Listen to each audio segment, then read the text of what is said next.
አጋዝያን አንትሙ ከመፀሐይ ይበርህ በይነምን በወርሃ ጾም አው በበዓለ በወርሃ በአብይ ጾም አልወ ስጋ አልወ ቅብ ወአልወ ካልእ ነገር እመ እበላይነ እመ እሰተይነ እይተሰነዓወነ ኩሉ ነገር يحمم أحد يكرسنا يحمم وزيتوار كايسيا أو ጨጓራ ይትነሳ ካለ ህማም ይመጽእ ብዙ ነገር ይመጽእ ምክንያት ቦቱ ብዙ ምክንያት ከመንብላ ምግበ ወንብላ ስጋ ወንብላ ኩሉ ነገር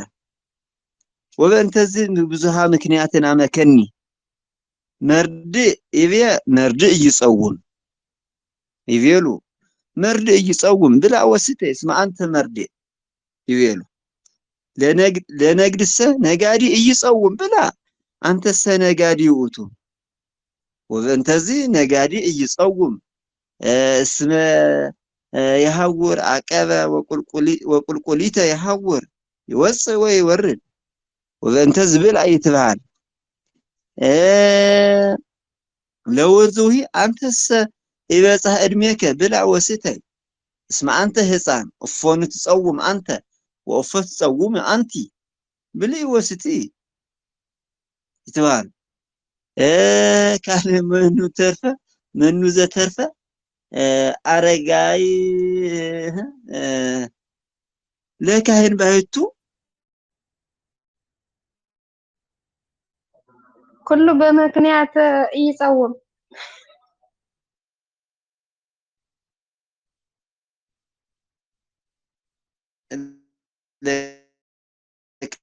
ለካህን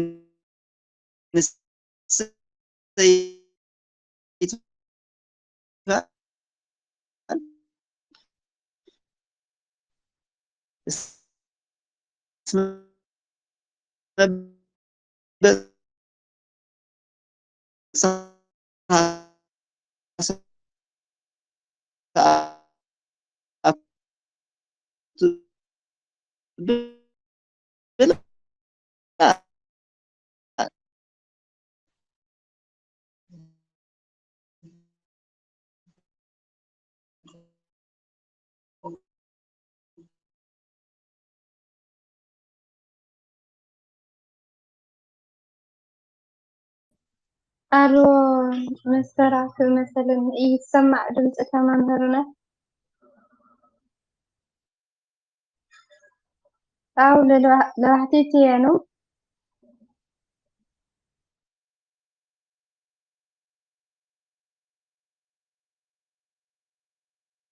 ሰላም ለኩም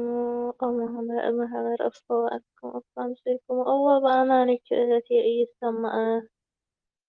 በመምህራን ሰመሰለን መስተራኩም ሃለዋ እፍቲታ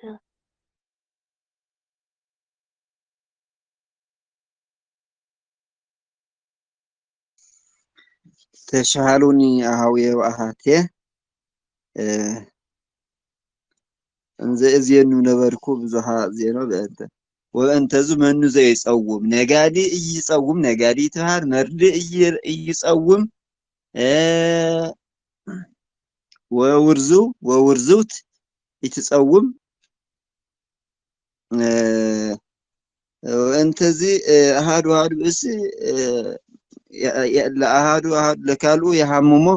ያስተሐሙሞ ወደ ካሉ ብዙ ምክንያት እመ ኮነ ለዘይ ጸውም ሰም በአብይ ተጽውቆ በአብይ ጽን ለዘይ ጸውም እመ ኮነ በዓለ ፋሲካ እስመ ከርሱ ይትወለድ ይታወሱ መብልዓ ስጋ ወመብልዓ ጾም ይሰናው ባይቱ በዝንቱ ጊዜ ተሰናአወኒ ሰናይ ውእቱ እስከናሁ ኩሉ ሰናይ ባይቱ በዝሃን ግብር በዛን ግብር በእንተ ዝንቱ ማሰንኩ ሓደ ሓደ ጊዜ ብነ ማህሌት በውስተ ከኒሳ ወበካልእ ዕለት እገብር ግብረ ዘአሃው በቤተክርስቲያን በዕለተ እሁድ በዓለ ማርያም በዓለ ጊዮርጊስ በዓለ ሚካኤል አሃውር በአርባዕቱ ዕለታት ወበዛ ዓመት በዓል እንበለ ሎንተን ዕለታት እያሃውር እስመ እገብር ግብረ ዝንቲ ይመስል ፈጸምኩ ዘመሰለኒ ይመስለኒ ዘፈጸምኩ ብክሙ ተስእሎ ሰአሉኒ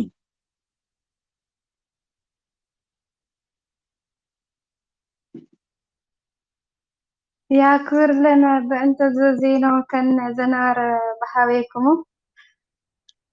ونحن ጎጋይኩሙኑ تفسحنا كما زنارنا مسليكم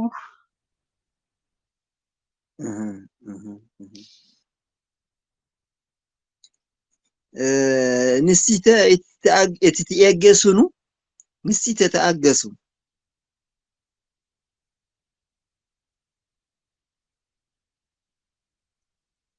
መጎጋይኩ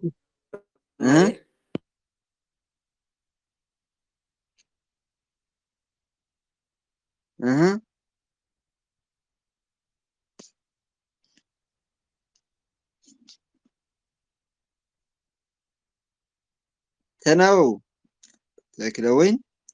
ወለተ ብርሃን ንሴተ ተአገሰ በልኩም በቀደም ይፈዋልኩም አው መምህርና እንኳ በዳይና ተመየጥኩም ኩልኩም አሃቴ ወአሃውየ ንሴተ ተአገስኩም በልኩ ተአገስነ አይቴን ሃጉር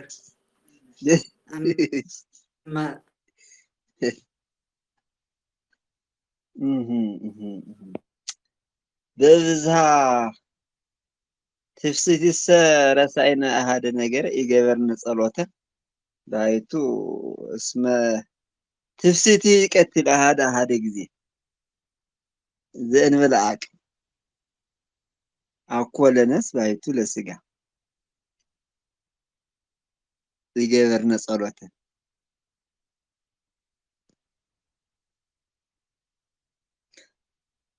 እመብክሙ ካህናት መነኮሳት አው መነኮሳት አውነ ጸሎተ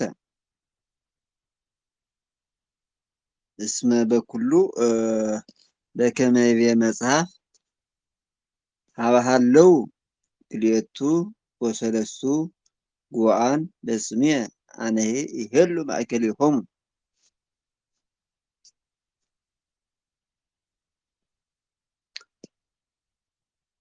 እነሆ በስመ አብ ወወልድ ወመንፈስ ቅዱስ አሐዱ አምላክ በቅድስት ሥላሴን ዘአምኖ ይትማሐፀን ከይረከ ሰይጣን በቅድመ ዛቲ ቅድስት ቤተክርስቲያን በይኦቲ ስሜ ማርያም በዓለም ዓለም አስፈከ ይሁን ስብሐት ከመረከከ ሚገኒ ለከ ኦዘለከ ይሰግድ ኩሉ ብር ወለከ ይትቀነ ኩሉ ሰም አንተ ውእቱ ለከ ማለት በእግዚአብሔር ከዘኑ ስንክስ አምላክ አንተ ልክስ ወለኩለ ዘነስ ወንዚው አከበ ከማረነ ቅዱስ ወልድከ ዘይብል አንቱ ሙሰ ሶበት ጽልዩ ከመዝ በሉ አሜን። እግዚአብሔር አምላክን እንቋ አብጽሐነ እስከዛቲ ሰዓት በምህረቱ ወበሳይሉ ማሁ ያፈጽም ለነ ትምህርተነ በሰላም ወበፍቅር ወይክስት ለነ ትምህርተነ ዘከመ ከሰተ ለቅዱስ ያሬድ ወለቅዱሳን አበው ሐዋርያት ንበል አቡነ ዘበሰማያት ይትቀደስ ስምከ ትምጻእ መንግሥትከ ወይኩን ፈቃድከ በከመ በሰማይ ከማሁ በምድር ሲሳየነ ዘለለ ዕለትነ ሀበነ ዮም ኅድግ ለነ አበሳነ ወጌጋየነ ከመ ንሕነኒ ንኅድግ ለዘአበሰ ለነ ኢታብአነ እግዚኦ ሰመንሱት አላ አሪነና ወባልሃና ኩሉ ኩስ መዚአከ ይእቲ መንግስት ኃይል ወስብሐት ለዓለመ ዓለም። በሰላም ቅዱስ ገብርኤል መልአክ ወእግዝእትየ ማርያም ሰላም ለኪ ድንግል ወኅሊናኪ ወድንግል ወሥጋኪ እምእግዚአብሔር ጸባኦት ሰላም ለኪ ቡርክት አንቲ የማንስት ወቡሩክ ፍሬ ከርሥኪ ተፈሥሒ ፍሥሕት ወእምይእዜሰ እግዚአብሔር ምስሌኪ ሳህል ምስሌ ምሕረተ በእንቲአነ በፍቁር ወልድኪ ኢየሱስ ክርስቶስ ከመ ይስረይ ለነ ኃጣውኢነ ከመ ይጸንዕ ኦ እግዚእ ኢየሱስ ክርስቶስ ስረይ ኃጢአቴ ወኃጢአተ ኩሉ ሕዝብ ከማይሰራ ኃጢአት እግዚአብሔር ይፍታሕክሙ።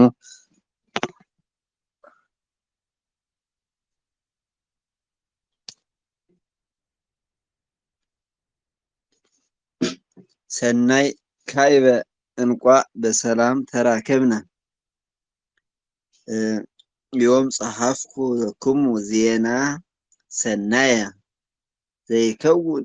ለፍስሐ ዜን በከመ ይቤ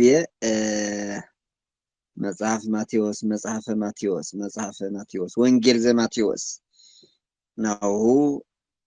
ዜንወክሙ አብየ ዜና በከመ ይቤ አነየ ዜንወክሙ ዜና አብየ ዘይከውን ለፍስሐ ምንቲ ይመስለክሙ?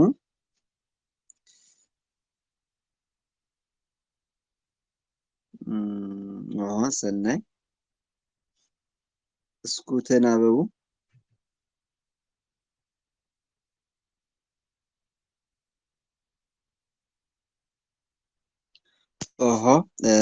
አሎቱ ተጽናስ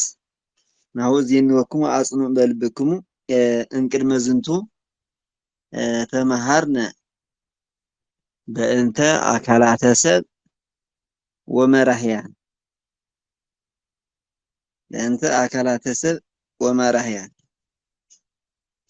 እምይእዜሰ ዘንትሜሃር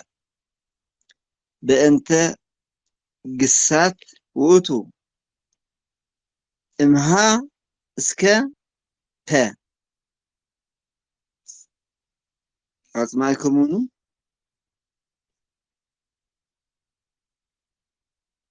ንትሜሃር እምሃ እስከ ፐ አይቴሃሎ እምአይቴን አመጽእ ግሰ ወበአይቴን ረክብ ዘንተ ቃላተ ዘተጽፉ በልሳነ ግዕዝ ዘምሉእ አኮ ትራፈ አው ንሲት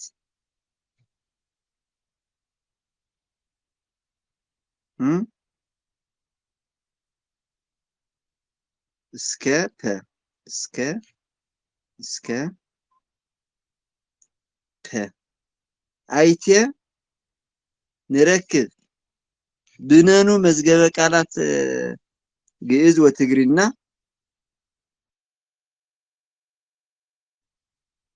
ብነኑ እስኩ አይዱኒ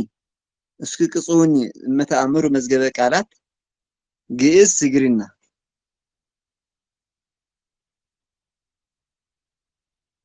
ዘተጽሕፈ እስኩ አይዱኒ መዝገበ ቃል አኮ በንሲት ባይቱ እምሃ እስከ ፐ በከመ ስርዓቱ ምሳሌ ሀለሀ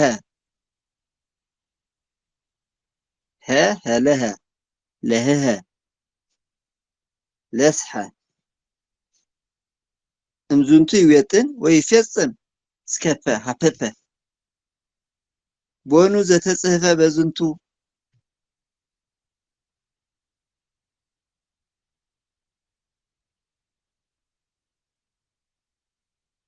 እመሃሎ ሰናይ ውእቱ አነሄ እትቤውቃ ባይቱ በቀዳማ አይዱኒ እንደረዝንቱ እነግረኩም እመ ነገርኩም አነሄ ይነግረኩም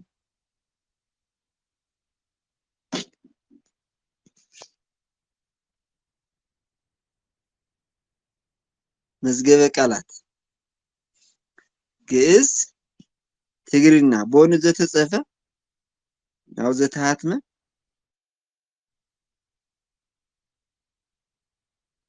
ይታርምሙ ወይታርምማ ጸሐፉ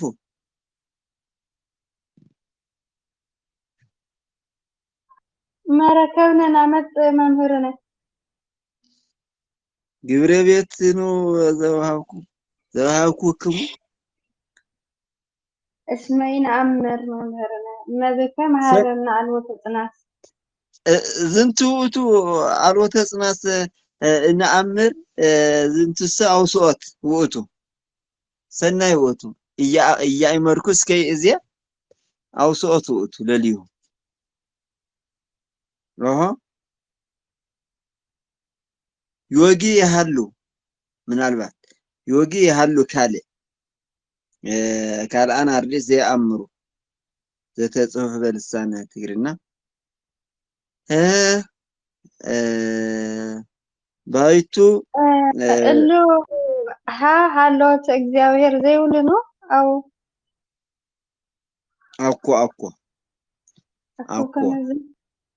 አኮ ከመዝ ሃለሃ ሃለኸ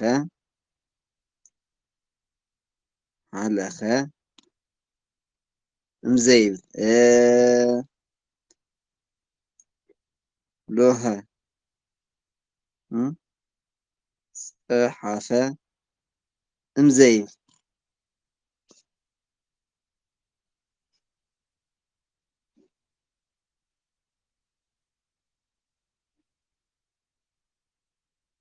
አልወቱ ተጽናስ ባይቱ በፈቃደ እግዚአብሔር ተጽሕፈ ለክሙ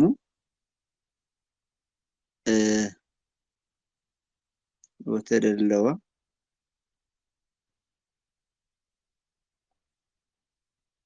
እወ ለሐሐ ከመዚ ለሐሐ ምሳሌ ውእቱ ዘጸሐፍኩ ለሐሐ ይቀድም ለሐሐ ይቀድም ለኑ ይቀድም ሎ ለይቀድም ሰናይ ውእቱ ከመዚ ዘይብል ባይቱ ተጽሕፈ ለክሙ ወበእንተዚ ትምህርትነ ይከውን በእንተ አርእስተ ግስ አኮ ሀለኸ ባይቱ ሀለኸ ኃላፊ የሃልህ ትንቢት ይህላ ትእዛዝ ከመዝን ዘንብል ንገስስ ወንገብር ግብረ ምሳሌ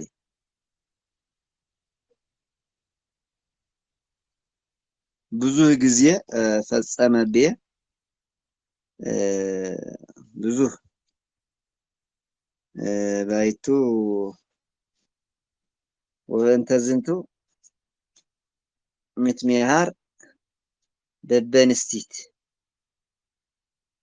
መራህያን እስመነጸርነ በእንተ መራህያን ወኩሉ ፈጸመ ትማልሚ ይመስለኒ ዘመሃረክሙ መምህር አማኑኤል እመ ኢተሰናአወን ይትወርክ መሃረክሙ ይመስለኒ በእንተ ዝንቱ እማይመርኩሙ አርእስተ ግሳተ ኩሉ ነገር ቀሊል ውእቱ ለቅኔ ለመጽሐፍ ኩሉ ሰናይ ውእቱ እስመ እምቀዳሚ እስከ ፍጻሜ እማይመርኩም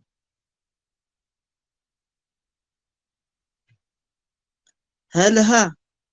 ኃላፊ ውእቱ የሃልህ ትንቢት ይህላ ትእዛዝ ይህላ ምንታው አንቀጽ ህሉህ ምንቱ ውእቱ ሃላሂ ህሉሃ ለብዙሃን ህሊት ሀበ ንብል ንትሜሃር በአሃዱ ምሴት አሰርቱ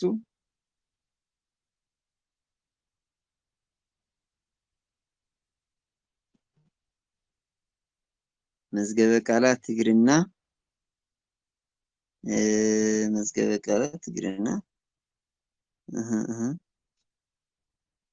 ዲላ زنتسا سنة يوت بايتو تهاوسا بفايف يصن بلي يوتن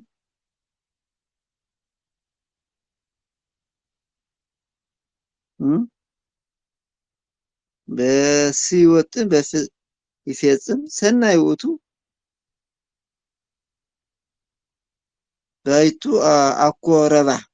زي ربه كمز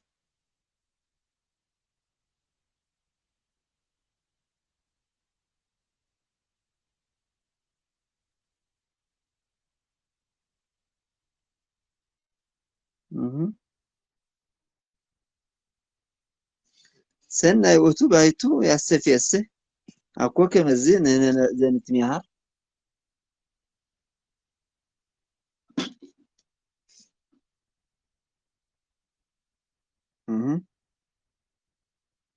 أزلفة صافي زنتوي سنة يوتو زفنو نعو زفنوكم سنة يوتو رباهو بحصير بايتو أكو تجرنا وعلوتو رباه زي ربه اسكا في الصامي بايتو زنتو وفر فارسة لزيتنا وبل سانجز ومعردي تاكنية يكون بايتو لزين وزنتو أتو زي صحاف كلكم نرزي انوتو حوقيكم وتدلو لا يمر لسانجز أكو بوصي أو بموبا بوصي እሺ በአማርኛና በትግርኛ ከግረግሩ ኩልየ በቀዳሚ እንታይ ማለት ደልየ ቃላት ሲ ናይ ግዕዝ ቃላትና ትግርኛ አዳሉናልና ካብሃ ክሳብ ፐ ማለት እዩ ካብሃ ክሳብ ፐ ረባሕታ ዝተወሰነ ምትርጓም ዝተርፈ ነገራት ኣሎ ሙሉእ ድሙሉእ ዘጠና ታሽም ግን ዝረግን እንታይ እዩ ስንዓኻትኩም ዝኾን ይልቀቕ እዩ ማለት እዩ ብንስቲት እናገበርና ንሽተን እናገበርና ንልቀና ሙሉእ ረባሕታ እዩ ሙሉእ ረባሕታ ማለት ሓላፊ ትንቢት በቃ ሙሉእ ንሓደ ግስ ሙሉእ ምንም ሙሉእ በቃ ኣብቲ መዝገበ ቃላት ዘሎ እቶም ቅንየ ዝመሃርዎ ሙሉእ መዝገበ ቃላት ናይ ሓደ ቃል ንወዲ ጥራሕ ዘይኮነ ካብ ወዲ ጀምር ክሳብ ታሕቲ ዘሎ ንብዙሓን ደቂ ኣንስትዮ ካብ ዘመድ ዘርኢ ዝበሃል ሰሓቢ ዘርኢ ዝበሃል ኩሉ ሕድሕድ ብረባሕታ ክንመሃር ኢና ዝናተማሃርና ዓረፍተ ነገር እናሰራሕና ንኸይድ ማለት እዩ ምናልባት ያው መዝገበ ቃላት ብትግርኛ ክሳብ ሕዚ ኣነ ሙሉእ ዝተሰርሐ እውን ኣይረአኹን ተሃልዩ ከዓ ዝሮ ፍፁም ኣይበሃልን ተሃልዩ ከዓ ደስ ይብለና መነፃፀሪ እውን ይኸውነና እዚኣ መዝገበ ቃላት ትብል ናይ ዘመናዊ ኣቀራርባ ስቲል ዝተፅሓፈ መምርያ ሬድዮ ዝበሃሉ ፅቡቕቲ እያ ፅቡቕቲ እሱ እውን እዚ ከዓ ብዝበለፀ ከዓ ምስ ረባሕቲ ሙሉእ ዝኾነ ኣዳሉና ኣለና ስለዚ ንዓኻትኩም ዝኾነ እናለቐቕና ንእሽተይ ክንለቅቕ ኢና ምክንያቱ ሙሉእ ምልቓቕ ከምትፈልጥዎ ወይ ናብ ዶኩመንት ናብ መፅሓፍ እውን ናበና ስለዝኾነ ስለዚኣ መሰረት ክንመሃር ኢና እንታይ ክብለኩም ደሊ ትክክለኛ ግዕዝ ምምሃር ትደልዩ እንተኾንኩም እቲ ውፅእ ዘይኮነ ስነ ስርዓት ኮይንኩም ትመሃሩ በቃ ንሕና እውን ዓላማና ዋኖ ግዕዝ ንኽነፈልጥናሲ ንኽነፍልጥ ከምኡ እውን ምስኣኻትኩም ሓቢርናስ ፍልጠትና ንዓቢ ነቲ ግዕዝ ንዓቢ እቲ ዋና ዓላማና ማለት እዩ ካልእ ዓላማና ካልእ ኣይኮነን እቲ መበገስናሲ ፈሊጥናሲ ፍረ ንኽነፍሪ ንስኻትኩም እውን ብዙሕ ፍርያት ተፍርዩ ማለት እዩ ቤተሰብ ተፍርዩ ደቅኹም ተምህሩ በቃ በተለይ ደቂ ኣንስትዮ ካብ ደቂ ተባዕትዮ ዝበለፀ ትምህርቲ ዝግበአክን ንዓኻትክን ብጣዕሚ ማለት እዩ ህፃናት ኣሕዋት ቆልዑ ደቅኽን ንስዓቶም ስለዝበፅሕቲ ፍልጠት ሒዞም ስለ ዝዓብዩ ማለት እዩ ናዚ እዩ ብስነ ስርዓት ካብ ሀ ጀሚርና ክሳብ ተ ዘሎ ንክንፈልጥ ተበግሶ ሞራል የድልየና እዩ ፅንዓት የድልየና እዩ ምክንያቱ ኣብቲ ግሩፕ ሓደ ምእታው ምውፅእ እውን ፅቡቅ ድዩ ግን መዝገበ ቃላት ዋላ ብኣነ ጥራሕ ዘይኮነ ዝብለኩም ዋላ ካልእ እውን ትመሃርተው መዝገበ ቃላት ግሲ ናይ ማንኛውም ቋንቋ መሰረት ስለዝኾነ ሓደ ቋንቋ ቃላት ዘፅንዓ ዓረፍተ ነገር ትሰርሕ ስለዝክእል ተሰዋስቡ ዝበሃል ድሓር እዩ ዝመፅና እዚ ብፅንዓት ንክትመሃሩ ካልኦት እውን ንክመሃሩ ድሌት ዘለዎም ኣትብልዎ ምናልባት ግን ታ ዶክመንት ንመኻኸራ ንክእል ኢና ታ ዶክመንት ትድለ ስለዝኾነት ስኢልካ ውፅኢቱ ዘይነብላ ንክእል ኢና ድሓር ንወያይ ኣለና ትርጉምኛ ትርጉማ እሞ ፅኒሕና ከዓ ናብታ ርእሲ ክመፅእ እየ ማለት እዩ ስለዚ ምናልባት ትግርኛ አማርኛ የምትሰሙ ትግርኛ ማትሰሙ ልትኖሩ ትችላላችሁ ማለት ነው ስለዚህ እኛ ከሀክሳብ ያለው መዝገበ ቃላት እንማራለን መዝገበ ቃላቱ ከነእርባታው ጋር ማለት ነው ለምሳሌ ኃላፊ አንቀጽ አለ ትንቢት አንቀጽ አለ በእንግሊዝኛ ፊውቸር ሙሉ ስለዚህ ፕሬዘንት ፓስት ፊውቸር እንደገና ኮንቲኒዩስ ቴንስ ቀጣይነት ያለው የሚለው ቃላት ዝርዝር እንማራለን ስለዚህ መዝገበ ቃላት ከህ እስከ ፐ ከተማር ከዛ በኋላ አረፍተ ነገር የመስራት በጣም ቀላል ይሆናል ማለትና ጽናቱ በጣም ጠንክረን መማር እንዳለብን በመውጣት በመግባት ሳይሆን ጠንክረን የቤት ስራ ካለን እየሰራን እያጠናን ዲስከስ እያደረግን እንድንሄድ ትክክለኛ እውቀት የምትፈልጉ ከሆነ አሁን ጀምራችሁ ቁጥ እንድትይዙ ወይ ደግሞ እንድትወስኑ ሌሎች ጓደኞቻችሁ መማር የሚፈልጉ ካሉ አድ እያደረጋችሁ ተጠቀሙ እኛ ዓላማችን ሌላ አይደለም ከእናንተ ምን ጠብቆ ጠንቃችሁ መማር እውቀት እኛም እየተማር እናንተን እያስጠናን እንማራለን ማለት ነው ያው እውቀት ነው እውቀት እየሰጠን እውቀት እንቀበላለን ስለዚህ ዋና ዓላማችን እናንተን እንድታውቁ ስለሆነ ይሄንን ለመንገር ነው ዜና ያልነው ምክንያቱ በቃ እያንዳንዱ ፊደል ከሀ ጀምረን ያየን ነው እየጻፍን ነው ብዙ ጊዜ ጨርሰብናል አሁንም አልቋል ማለት አይደለም ነገር ግን ለማስተማር በቅተዋል ከዛ ከተወሰነ ጊዜ ደግሞ ትንሽ ዩቲዩብ ላይ የጫን ሶፍት ኮፒ እንድትማሩ እናደርጋለን እና ይመስላል ካለ በትግርኛ በጣም ዘጸገመና ሕቶታት ግን ዘሎ አንታየን አደብዚ ዩቲዩባትና ተለቀቀ በቃ ክንዴ ሃይምና እና ተደፈነና መናገድ ኮይኑ በጣም ወሳን እኮ አንተ ሆነ እንታ አና ክንገብር አፍቁድ እኮ አንተ ገይሩስ ካላት ግሩፕ ሆናለና ወን ክንለቆን خلينا ወኸዓብዚ አፍቁድ ወሳን ተኮይኑ ብትማሕበር ተትለቆ ጽቡቅ እዩ ካለ በጣም ወሳን ዝኾነ ትውን ክዕዝውን ሓደራ ዝብለኩም ዘለኹ ዘይተግበረ ቀድምኻ ምንጋር እኳ ብዙሕ ጽቡቅ አይኾንን ተግባር ንኸይውዕል ስለዝብል ማለት እዩ እንታይ ዝጽሓፍ ዘሎ ብዙሕ ጽዕርና ስቁልና ዘይኮነስ ናብ መጽሓፍ ስለዝቕየር ኣብዚ ልእኽናኻ ምትፈልጦ ቅድሚ ሕዝ እኳ ኣነ ብዙሕ ታሽሜ የብለይን ንኹሉ እየ ዝለቅቕ ግን ኮፒ እናተገበረ ዝብል ስለዝኾነ ንመጽሓፍ ብዙሕ ጽዕረ ስለዝበለ ብዙሕ ብጣዕሚ ማለት ብዙሕ ዓመታት እውን ወዲኒ እዩ ከመይ ንገብሮ ማንም ሰብ ንኸይፅሕፍ ተንገብሮ ተማሃራይ ምቾት ኣይስምዖን ምክንያቱ ግሩፕ እዩ ዲስከስ ገብር እዩ ክጽሕፍ እዩ ክትመላለስ ኢኻ ሱቕ ኸይንብል ከም ትፈልጥዎ እዮም ሓደ ሸት ሓደ ሪፈር እኳ ዝገልጽ ሰብ የለን كابجل كله بقى مع كوبيان عليه سلازرة فافتفلا لي جروب سلازرة كمان لأن أنا زمر هو مالت في تجرينيا يقول مع محارينيا يقول لأن كني ولا شو زي تغير كوبي خون مالت سلازيان تم حطه مع خاتهم كنما خاخر لأن نجيب بازي محضرنا كلاتنا سزخنا بيني يكون بزح سب عاري لخمس كاب 0% نفس بزحة بأخاتهم حاجة سزخنا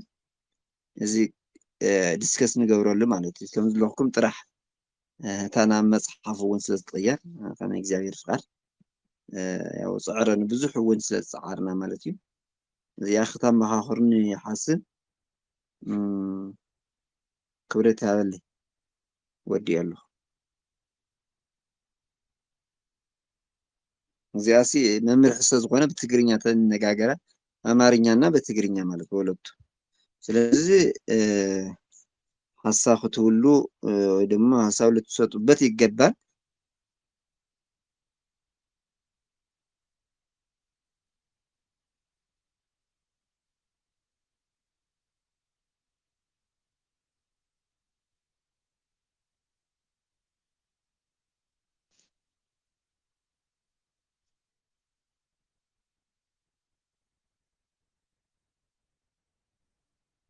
መምህር ما يسمع للفعل هو يسمع له وتبزعات الناس اللي نزل فينو عفتي متحف خالي جروب تزفكت لنا طبعا ማለት كلاتنا لما تقلنا حسابنا تزارونا ندفنا متحف خالي تزجبرنا تمرت أكينا نمهار الجروب وين أو تمرت وناو هم زي اللي أخون يجبري مثلا تزي تجاجي ناو خالي فايدة ولا تلهم قاع هم زي اللي أخنا وخالي يجبرون يفعلي ናልባሽቶም ልምዲ ዝወሰዱ መምህራን ኣለዉ እዚ ግሩፕ እውን ኣለዉ ይመስለኒ ተራዳዲእኹም ናብ ካልእ ከምዘይለኣኽ ክገብርዎ ትኽእሉ ኢኹም ድሕር ደሊና ንሕና እዚ ክንፅሕፎ ተደሊና እውን ኣብኡ ኣቲና ክንፅሕፎ ንኽእል ኢና ናብ ደፍተርና ክነስፍሮ ተደሊና እውን ወይ ከዓ ካብኡ እቲ መፅሓፍ እውን መጀመርያ የፈፅምኩም እምበር ከምቲ ዝንህዎ ተቐፂሉ ኩላትና ይፈፀም መፅሓፍ ይብፃሕ እምበር ኣነ ብወገነይ ትዕድል እየ أجيكم على كيلو مرة يخبر لنا دمنا نهارنا خبرت يا بنا طعم مسجن بالتبران كفتمو جروبات عاد كفت زول مورال صبوغ الطعم تمرت زلك دليتون وعاتون دسوالي صبوغ الشين كالأتناها كل التحسبات إلى الله هذا الشهر نخيجبر ويخاطع إيش نخيجبر يجبر يكالي كان كل أخي يكاليو نزيئون حسابات تمهار قريتها قاع تمدليتو نخيس حقون كلها قون قريتها اسمع استزلو سيز كل تمارا صالو مالتيو كم ولا تبرهام زورتو هذا كال جروب غيرنا أو مصحف أو زلو من ما نخلينا إذا كفتي وخوين مالتيو يخع زي طرح عاد من خصاصهم مقبر يكاليو እሺ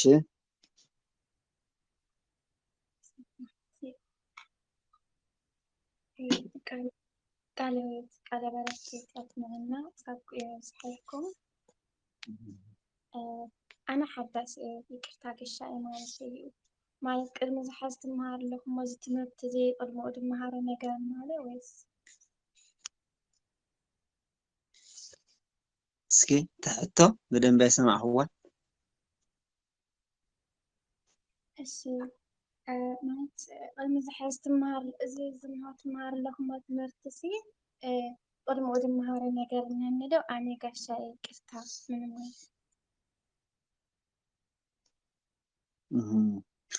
እወ ቅድሞ ብርሃን ደኸ حقን ብርሃን ደኸ እዚ ሓተትክን ወለተ ሊባኖስ እሺ እሺ ጥቡ እንታይ ኣና ተማሃርና አጋጣሚ ናይ ሰውነት ክፍላት ሪና እና በእንግሊዘኛና በግዕዝ እንግሊዘኛና ግዕዝ ሰውነት ክፍላት ካብ እስ ጀመርናስ ክሳብ እግሪ ፅፍሪ ዘለዉ እንታይ ይበሃሉ ዝብሉ ርኢና ኢና። እቲ ትግርኛ ካልእ እውን ኣላ ምናልባት ሃይዌን መናፍቲ ግእዝ ወጣንያን ዝብሉ ብትርጉም ዝትርጎሙ ኣለዉ። ናብኣ ኣሎ ዝተፅሓፈ ዘይተፅሓፈ የለይ ብሓፅሩ ተፃሒፉ ብትግርኛ እውን ብእንግሊዝኛ እውን ተቐሚጡ ኣሎ። ካልእ እዞም መራሕያን ዝበሃሉ ቁሩብ መረዳእ የድልዮ ንሳቶም ከዓ ናብ ዩቱብ ንፅዕኖም ኢና ናይ ቅድሚ ሕዚ ዝተምሃርናዮ። ስለዚ ናይ ሰውነት ኣካላት እዞም መራሕያን ኣብ ዩቱብ ክንፅዕኖም ኢና። ስለዚ ክለሳ ካልኦትኩም እውን ክለሳ ይኸውን ንጀመርቲ እውን ብኡ መሰረት ክትምሃራ ትኽእላ ኢኽን ማለት እዩ። ምክንያቱ ቅደም ተኸተል ዝገበርናዮ እንታይ እዩ መራሕያን ብዘይ መራሕያን ማለት ውእቱ ኢልና ንሱ ተኮይኑ እሱ ዝገበረ ዝብል ትግሲ ናምፅኦ ኢና። ንኣብነት ውእቱ ማለት ንሱ ተኮይኑ ውእቱ ሀልሃተ ኢልና ንሱ ሓለኸ፣ ውእቱ ሀልሀ ላህመ ንሱ ላሕሚ ሓለኸ፣ ንሳ ልሕሚ ሓለኸት እናበልና ዓረፍተ ነገር ንክጥዕመና በዓል ቤት ኢና ቀድምና። በዓል ቤት ዘይብሉ ተፍፃምነት ስለዘይብሉ ማለት እዩ። ካብኡ ግስ ስለዘድልዩ ካብኡ እቶም ሰውነት ክፍላት ከዓ ርእሱ ለውእቱ ዓይኑ እናበልና መመልከቲ ስለዝኾኑ ናይ ሰውነት ክፍላት ብኡ ኢና ቀድምና። ስለዚ ጀማሪት ዝኾንኩም እውን እዚ ብዶኩመንት ስለዝተሓዝ ፀገም የብሉን። ዋናው ግን እንታይ እዩ ውሳኔ ግዜ ክህቡኩም ተፅንዕሉ ዲስከስ ክትገብርሉ ፕራክቲስ ትሰርሕሉ እዩ ዝድለይ። ፅዑና ውፅእ ርኢ ምናምን ዘይኮነሲ ብደንቢ ግዜ ከፊልና ክንመሃሮ ዝንክእለሉ እዩ ዝኸውን።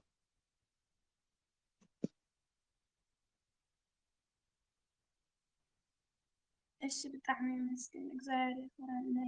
እታ ንምክላእ ከለይ ገና ኣይጀመርኩና። እሺ ድሌት ብጣዕሚ ክመሃር ማለት እዩ። ካሳኹ ፀንሑ ዘይኮነ እሺ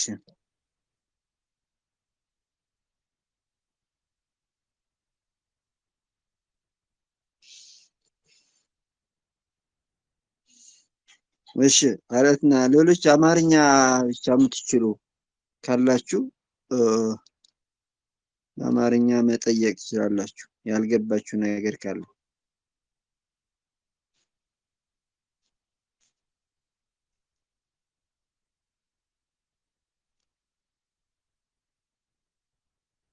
ሰላም ሰላም ክቡር መምህርና ሰላም ከመይ ኢልኩም ከመይ ኢልኩም ከመይ ኣምሽኩም ማሕበር ኩላትኩም? እግዚአብሔር ይመስገን ሰላም ኢና።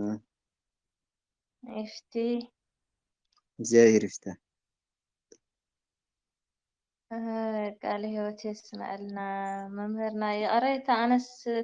ድምፂ ሰሚዐ ድሓር ሓሳበይ ክፅሕፍ ኢለ እየ ኣጋጣሚ ከይደ ነይረ ኮይነ እየ ኣይሰማዕኳ እታ ሓሳብ ዝተባሃለት ግን ካብተን ኣሕዋትና ዘሕስኦም ዘቕረብኦ ሓሳብ ከም ዝመስለን ብስራት መፅሓፍ ድዩ ክሕተም ኒአቲ ዕላማ መምህረይ? እዋ እቲ ዋና ዓላማ ንሱ እዩ። ክሳብ ሽዑ ከዓ ተምሃሮ መምሃሪ ፓርቲ ጌርና ንኣብነት ናይ ሃ ፓርቲ እንዮ ዘንሃ እውን ፈሊናየን ዲና ናይ ሀ በይና ናይ ሃመሩሃ በይና እያ ቀደም ሰዓት እናገበርና ምስ ረባሕቱ ማለት እዩ ሙሉእ ረባሕቱ ጌርና ኣዳልውና ኣለና ማለት እዩ። እዚ እናተማሃርኩ ንስኻትኩም እውን እናተማሃርኩም ካብኡ ከዓ እግረ መገዲ ከዓ ናብ ሕትመት ይበፅሕ ማለት እዩ። ሰናይ ሰናይ እሺ ይቀኒየልና እግዚአብሔር ኣምላኽ ደሞ ናብ ፍፃመ የብፅሕኩም ናይቲ ድኻምኩም ስራ ንሕና እውን ያው ከምቲ ዝተባሃልናዮ ኣብቲ ኮፒ ፓስት ምግባር ኮፒ ጌርካ ምውሳድ ገለ እኳ ያው ኣጋጣሚ ነቶም ኣሕዋትና ሓደሽቲ ይተሃልዮም እምበር ቅድም ኢልኩምለስ ኣውጊዕኩምና ነይርኩም ኢኹም ያው ሓደ ሰብ ዝደኸሞ ዝለፍዐሉ ተሃልዩ ነገር ከዓ ወሲድካና ካሊእ ብዘይ ምፍላጥና ንወስድ ተሃሊና ኣለ ካብኡ ተማሂርናስ በዓልትና ኒናሲ ኣብ ዝኾነ ይኹን ዋላ እቲ መፍትሒ ግን ሓፍትና ከምቲ ዝበለቶ ይክኸውን። ካብኡ እውን ኣብቲ ናይ ሴቲንግ ኣትኻ ማንም ስክሪን ሻት እውን ከይግበር ዝኽእለሉ ሲስተም እውን ኣሎ እዩ ከምኡ ግበሩልና። ካብኡ ከዓ ኣብቲ ናይ ትምህርቲ ከዓ ኣምላኽ ይሓግዘና ጥራሕ ናይ ኣፍና ናኾና የጨንቁና እዮም ተዛሪብና ንምሃር ኢና ንብል ከምኡ ኢልና ስንፍ እናበልና እዩ እሞ ክንምሃር ኢና ኣምላኽ ይሓግዘና እሺ ይቀኒልና እየ ክብል ዝደሊ ኣለና ኢና ክንሕግዞ ንኽእል ነገር ተኾይኑስ ምሳኹም ኣለና ክቡር መምህረይ ሽኒ ሽፍረት ሃበና ጽቡቕ ብጣዕሚ ደስ በሃሊ እዩ። ስለዚ ሓሳባት ወሲዱ ኣለኹ እቲ ዘሎ ግሩፕ እውን ይኣኽል እንድዩ በቃ እቲ ዩቱባትስ ምትሕግጋዝ እንዲያው ዝኾነት ግሩፕ ናይ ሓባር ናይ ዩቱባት እናተሓጋገዝና ንሰርሕ ሓደ ንኸፍት ናበኹ ነይረ ከምኡ ምግባር ንኽእል ኢና እቶም ዩቱባት ዝሰርሑሲ ማሕበር መስርትኻ ናይ ኩላትኻ ናይ ኩሉ ሓደ ሰብ ሓላፍነት ወሲዱ ንኣብነት ናይ ሓደ ሰብ ዩቱብ ኣነ ን10 ሰብ ሼር ተገይረዮ 10 ሳብስክራይብ ሓላፍነት ወሲደ ሓደ ብኹም ንምትሕባር ምክንያቱ ዋጋ ታይሽም ይብል ዋጋ ይወስድ ድኻም የብሉ ፀገም የብሉ ከምኡ ንምግባር ንኽእል ኢና ካብዚ ዘለኽን ከዓ ዩቱብ ተሃሊክን ደስ ይብል ኣብተን ካልኦት ግሩፓት ኣለዋ ብአና ፍልጠለ ኣድላይ ተኾን ከዓ ብውሽጢ መስመር ትልእኹልና ማለት እዩ እና ከምኡ ንገብር ኢና ስለዚ ናይታ መፅሓፍ ግን ሓሳባት ወቀሬታ ከይስምዐክን ምክንያቱ እዚ ግሩፕ እሲ ናይ በይነይ ኣይኮነን ብማለት እዩ ከም ሼር ከም ዘይምግባር ከይዘይግበር ኣብተን ካልኦት ግሩፕ ዝኾነት ግሩፕ ኣላ ኣብኣ ምግባር ንኽእል ኢና ወይ ከዓ ኣብኣ ምልኣኽ ንኽእል ኢና ኣብኡ እናርአየና ክንመሃረሉ ማለት እዩ ስለተሳትፈኹም ተሳትፎክን ብጣዕሚ የመስግን ኣነ እውን ደስ ኢሉኒ ፈጣሪ ከዓ ብሰላም የፈፅመና ይብል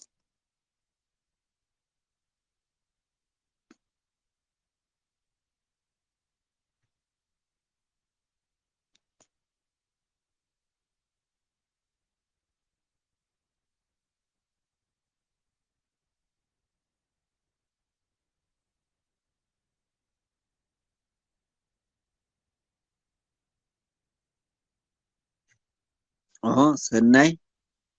ዝንቱ እቱ ዜናሁ እምይእዜሰ እንትምሃር በእንተ ካልእ ርእስ ባይቱ በእንተ ግስ ሓላፊ ግስ ምንቱ እቱ ትንቢት ወከማው ንገብር ምሳሌ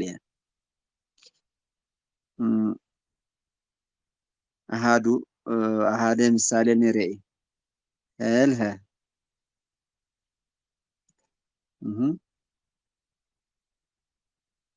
من توتو هلافي خلافي هلافي هلافي هلافي انقذ انقذ ماشي يا هل ትንቢት ትንቢት አንቀጽ አንቀጽ ላ ያህል ይላ ይላ ይላ ይላ ምንት እሺ ምንታዊ أنتاوي ምክንያታዊ ምን ዘንድ ዘንድ አንቀጽ ይባላል አንቀጽ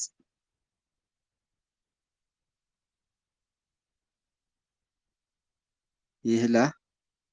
ምንት ይህላ ትእዛዝ ትእዛዝ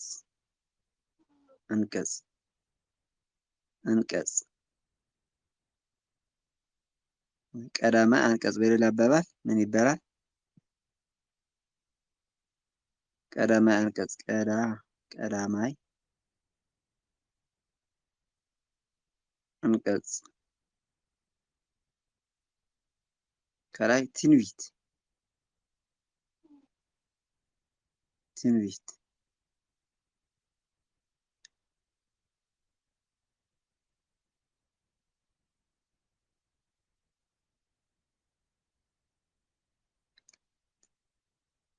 ዘንድ አንቀጽ ትንቢት እሺ ይከውን ፓስት ቴንስ ፓስት ቴንስ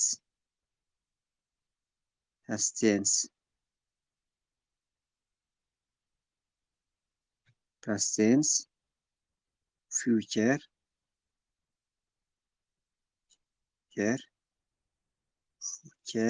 ቴንስ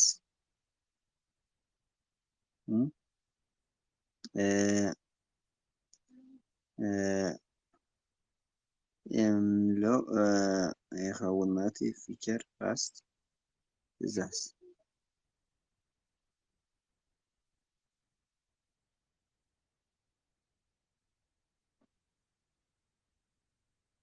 እሺ ከመዝኡት ምሳሌ ለሀ ሃላፊ አንቀጽ ቀዳማይ አንቀጽ ዝብል ጊዜው ዝሃለፈ በዝሃለፈ ጊዜ ፈጸመ ለሀ ላህመ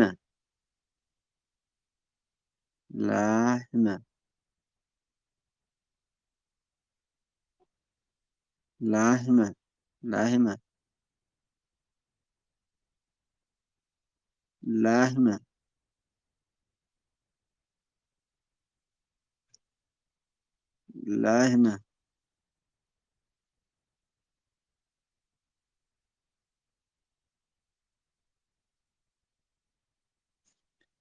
እምዝንቱ አረፍተ ነገር ቦ ሰለስቱ ነገራት አሃዱ በአለቤት ሃለሃ መኑ ውእቱ ሃለሃ መኑ ውእቱ በአለቤቱ ለዝንቱ አረፍተ ነገር እስኩ ጸሐፉ ለሃ ላህመ በአለቤት ማእሰሪ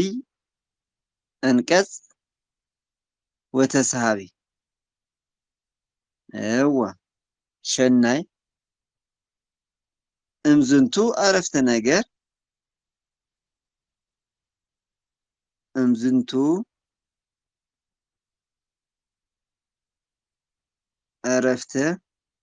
አረፍተ ነገር አይዱ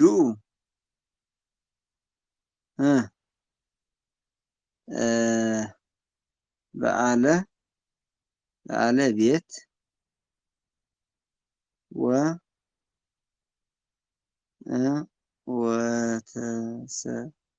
ወተሳሃብየ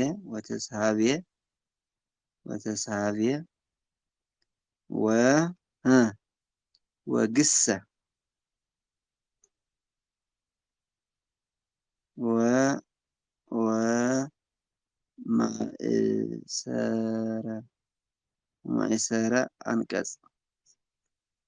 ማእሰረ አንቀጽ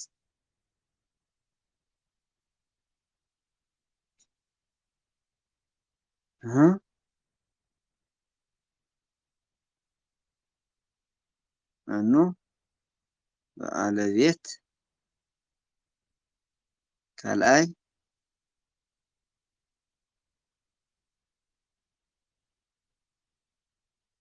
በአለቤት ካልአይ ተሳሃቢ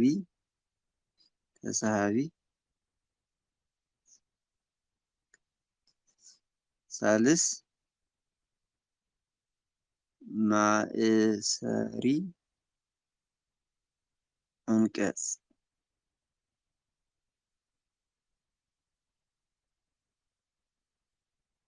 በአለቤት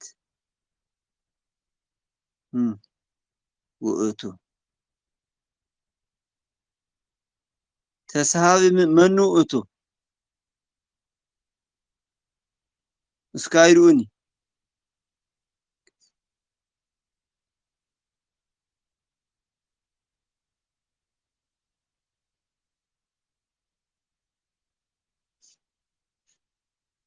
زنتو وقتو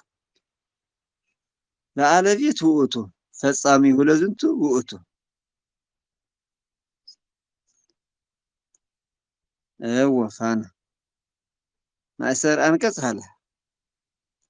وقبركم هذا عرفت نجر وفصمكم ተሳጋሪ ግሲ ይባል እዚ ሳልሳይ ወገን ዘሎ ገቢር ተገብረ ካብዚ ይጅመር እዚያሲ ናይ ቅኔ እዚኣ ተማሂሩ ቅኔ ተኣትዩ ቀለለት መገዲ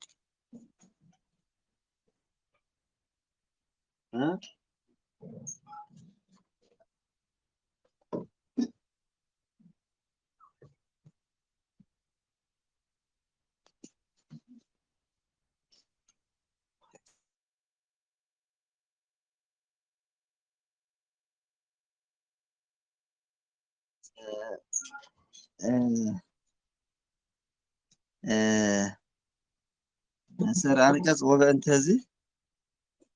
በሃፂር ፍና በአለቤት አው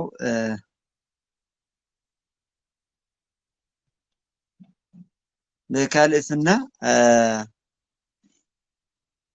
ኮንኩም አርዲተ ቅኔ ቢል ውእቱ ዝንቱ ቢል ኮንኩም አርዲተ ቅኔ በአለቤት ውእቱ ሃለሃ ላህመ ውእቱ ሃለሃ ላህመ ንሱ ለሕሚ ሓለኸ ዝብል ዓረፍተ ነገር አለ ማለት እዩ ንሱ ዝብል አበለ ሃለሃ ክል ሓለኸ ክል ከሎ መን እዩ ንሱ ዝብል ኣብ ውሽጢ ኣሎ ማለት ዘይተገለጸ ኣብ ውሽጢ ኣሎ እዚ ብሓላፊ እዩ ብትንቢት እውን ከምኡ ሃለሃ ላህመ ይሃልህ ላህመ ይህላህ ላህመ ይህላህ ላህመ ዝብል ኣሎ ማለት ዘንድና ትእዛዝ አፈላለዩ ናዕሉ ኣለዎ ምሳአተና ተሽኑ ለና ማለት ነው አጥል ዘሎ እንታይ እዩ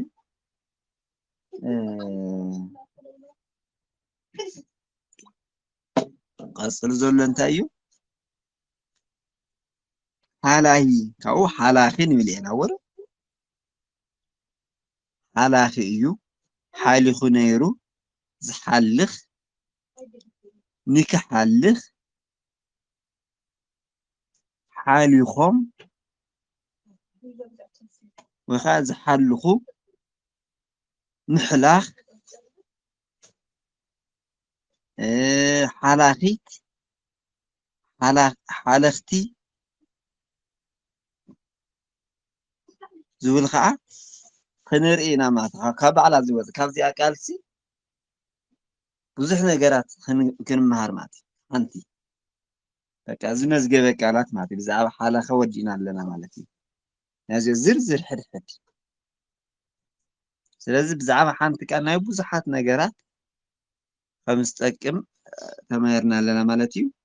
እቲ ዓንቀጽ ፈሊጥኩም ኣለኹም ንምሕላኽ ተኮይኑስ ሓለኸ ዝብል ቃል ብሓላፊ ብትንቢትን ብወዲን ብሰበይትን ፈሊጥኩም ኣለኹም ማለት እዩ ብዚኣ መሰረትና ክንመሃር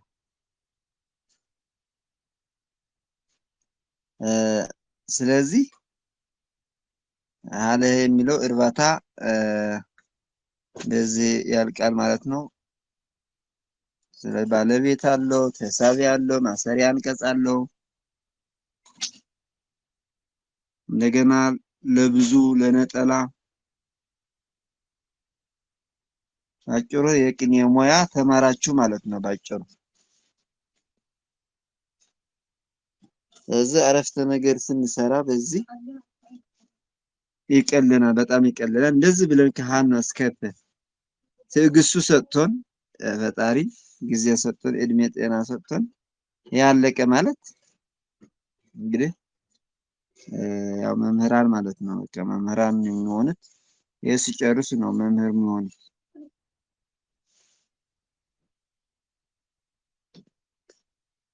መምህራን በደንብ ራሳችን ይችላል እንደፈለግን መገላበጥ መናገር ማንበብ መጻፍ መተርጎም የምንችልበት የሚፈጠረው ከዚህ በኋላ ነው። ከቃላት በኋላ ምንም እንትን የለም ማለት ነው። ስለዚህ ካብ ሃክሳብ ቃላት ተጽንዕና ማለት ኣብ መጽሓፍ ቅዱስ ዘሎ ቃላት ካብ ዝወፀ ማለት ኣይኮነን። ካብ ዝወፀ የለን እዩ ብሓፁሩ ነባር እውን ኣለዎ ዘርኢ እውን ኣሎ። ስለዚህ ኣብ መጽሓፍ ቅዱስ ዘሎ ኩሉ ካብ ዝወፃኢ ኣይኮነን። ወላቶም ናይ ግሪክና ግሪክ ቃላት ኣብነት ክሪያላይሶን ኣላቲኖ ምናምን ዝበሃሉ ናይ ግሪክ ቃላት እውን ኣብ ነባር ኢና ንረኽቦም።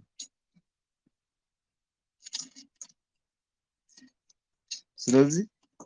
98% ኣብ መጽሓፍ ቅዱስ ናይ መዝገበ ቃላት ግእዝ እዩ ማለት እዩ።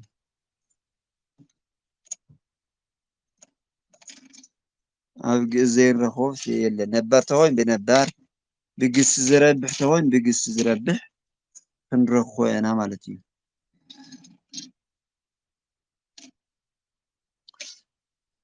ዝንቲ ይመስል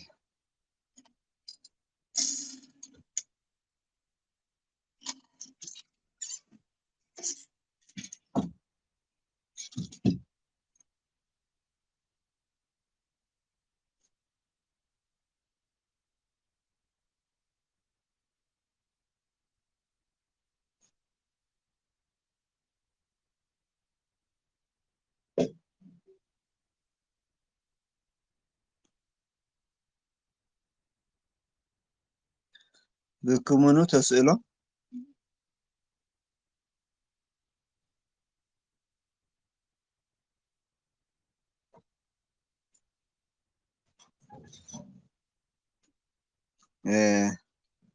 ምናልባት ናፍታ ታሹ ምድላውና ኣይተርፍን ናፍታ ትግርኛ ምድላውና ኣይተርፍ ምክንያቱ እንታይ ኢልኩም ግእዝ ብግእዝ ኣይፅሓፍን እዚ መዝገበ ቃላት ተኾይንሲ ግእዝና ትግርኛ ኢና ንፅሕፎ ዘለና። ሓደ ኣምሓርኛና ግእዝና ኣምሓርኛ ሞይሉ እዩ ሞይሉ ይኩል ኣሎ ማንመን ኣሎ ንኣብነት ያሬድ ሽፈራው ኣሎ መዝገበ መጽሐፈ ግስ ያሬድ ሽፈራው ኣፈወርቅ ዘውዴ ክዳነ ወልድ ክፍሌ ኣሎ ሰለስተ ራእሲ ሰለስተ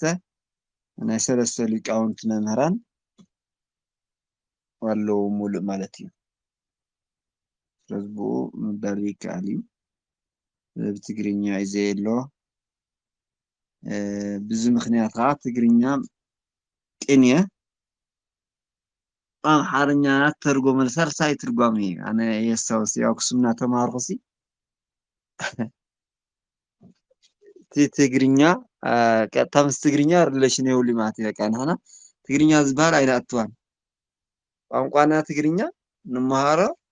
ግእዝና ኣምሓርኛ። ስለዚ ነቲ ግእዝ ንኽትመሃር ነቲ ቅንየ ንኽትመሃርሲ ኣምሓርኛ ክትፈልጥ ኣለካ። በቃ ዘይ ኣምሓርኛ ዘይትፈልጥ ተኾንካስ ከመይ ጌርካ ቅንየ ትፈልጥ ኣይትፈልጥን። ከመይ ጌርካ ትርጉሞ ናይ መርገም ማለት እዩ። ብጣዕሚ ዝገርም ኣጋጣሚ ንእሽተይ ኣብታ ዘመናዊ ስለነበርና ናብ ሞከርና ንእሽተይ ዝሓሽና ኮይንና እምበር ከምኡ እዩ። ስለዚ ኣክሱም ኮይንካ ተወሊድካ ትግርኛ ኣምሓርኛ ዘይትፈልጣሲ ንዓኻ ፅዕረት ብዙሕ ግዜ ወሲድካ እንደገና ኣምሓርኛ ተፅንዕ ማለት እዩ። ኣነጋገረ ከመቸቸ ኣወቅኳችሁ ምናምን ኢልካ እንደገና ሓድሽ ኣምሓርኛ ትምሃር ግእዝ ትምሃር በቃ ትግርኛ ኣይትንከን ምስ መፅሓፍ ኣይትንከን ዝሕዝን ማለት እዩ። ትግርኛ ትርፊ ቋንቋ ኮይኑሲ መጽሓፍ ቅዱስ ከምዚ ዝተረገመልኒ ብቋንቋ ዘይንካእ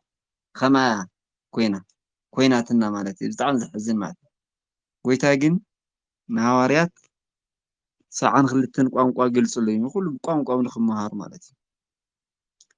ነገር ግን ቶም ፕሮቴስታንት ጎበዛት እዮም ብጣዕሚ ሞራል ዘለዎም ወይንየ ዘለዎም ብጣዕሚ ብዝኣመንዎ እሶም ግን ብስካርቶ ገይሮም ትግርኛ ቀድሞም ፅሕፎ መጽሓፍ ቅዱስ 66 መጽሓፍ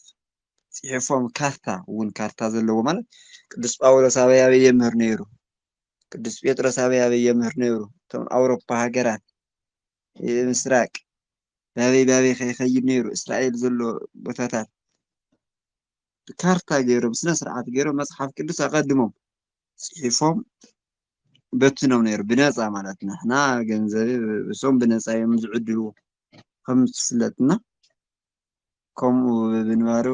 የሕዝነካ። እዚ እውን ከምኡ እዩ ዘሎ እታ ግእዝ ትንበብ ምስጢር ኣይንፈልጥ ወንጌል ኣይንፈልጥ ንሕና ብህገ ልቡና ኢና ዘለና ዋላ ካለ ሕዚ እውን ብህገ ልቡና ኢና ዘለና እታ ግእዝ እውን ኣይንፈልጣን ናብ ትግርኛ እውን ከም ነውሪኤና ንገልፆ ክሳብ ሕዚ ተኣምር ማርያም ብትግርኛ ትነብቡ ሰሚዐ ኣይፈልጥን ክሳብ ሕዚ። ስለዚ ብዘይትፈልጦ ቋንቋ እቲ ግእዝ እውን ኣይተማሃርናይ እና ከመያ ዘላ ማለት እዩ ዘይሓሰብዎ እኳ ተናጊረ ምስ ይቅርታ።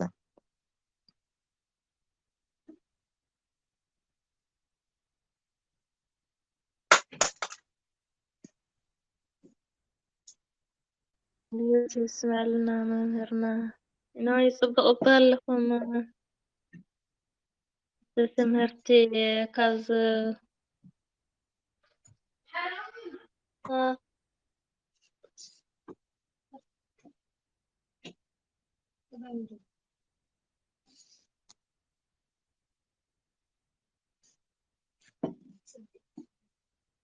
ትቋራረፅ ኣላ ፋና ወይስ ወዲኺ ኢኺ?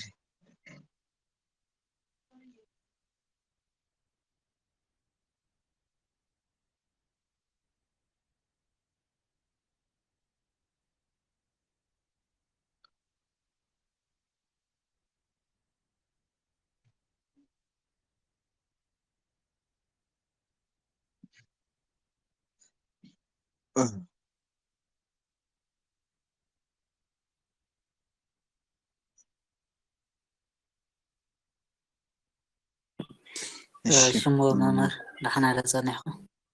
እግዚአብሔር ይመስገን። ኣይስርሐለይን ኔትወርክ እንዳተወራረፀ ይጸኒሕ እሞ ኣይሰማዓኹም ኣብዛ ጫፍ እየ ንእሽተይ ሰማዕኩም ነይረሲ እዛ ናይ ተኣምር ትብል ብትግርኛ ዝብል ሱ ክሳብ ሕጂ ሰማዕኽዎ ብጣዕሚ ደስ ዝብል እዩ። ተኣምርን እዮም ብደንቢ እዮም ዝትርጉምዎ ንኩሉ ማለት ተኣምር እዮም መሓሊፎም ከይዶም ይፈልጡን ኣብ ዘሰማዕኽዎ ማለት እዩ። ምትርጓም ጽቡቅ እዩ ግን ትምማው ከም ዘሎ በትግዝ ኮይኑ ግን ትርጓመ ግን ከም ዘሎ ተርጉመ መስከሉ ናይ ዓንቶ ድዩ እንታይ ዝኾነ ፈነውልኩም መሪኦ ዘለኹ ስርዓተ ቅዳሴ ዲ ቅዳሴ ብትግርኛን ብግእዝን ዜማ ዝብል ብግእዝ ተኮይኑ ኖርማል ለዩ እቲ ዜማ ኣብ ትግርኛ ዜማስ ከመይ እያ ንሳ ትግዝ ገዲፍካ ናብቲ ትግርኛ ዜማ ዲ ቀየርስ ዋላስ ከመይ ወይስ ከምዚ ናይ ዝዓዲ ይኸውን? ኣብዛ ዓዲ እኮ ብዙሕ ተምሃራይ ካባና ካብቶም ደቂ ተባዕትዮ ተን ደቂ ኣንስትዮ እየን ዝበዝሓት ተሰቶ ዝቕበላ ተሰቶ ክቕበላ ከይቕበላ ድማ እንታይ ይኸውን ኣሎ በኣምሓርኛ ይገብርዎ ብማ ይገብርዎ ኣለዉ ሳተን ዝማሃራ ተሰቶ ንቕበላ ብግእዝ ይሕዙ ኣለዋ ሳቶም ግን በኣምሓርኛ ገይሮም ይሽፍንዎ ኣለዉ ኣብ ታሕቲ እውን ድሕረ ዝናህና እውን ድሕርሲ ከምኡ ኮይኑስ እዚኣ እንድዒ ንዓይስ ግልፂ ኣይኮነትለይን እሞ እዚኣ ከመይ እያ ብግእዝ ተኮይኑ ኖርማል እዩ ኩሉ ቅዳሴ ብግእዝ ተሰቶ እውን ብግእዝ ዝኸውን ኣብ ካልእ ኣስተምህሮ ተኣምራት እውን ብግእዝ ይንበብ እሞ ካብኡ ዳሕራይ ዝትርጎም ከም ቀደም እውን ከምኡ የተርጉምዎ ኣነ ሓደ ሓደ ከይደ ሰምዓዎ ማለት እዩ። ካልእ ግን ካብኹም ፈልጦ ይኮንኩን እስኪ እዚኣ ንእሽተይ እስኪ ብወስኹም ይቆራረፅ ስለዝነበረሲ ብደንቢ ግልፂ ይኹን ትሕቶኹም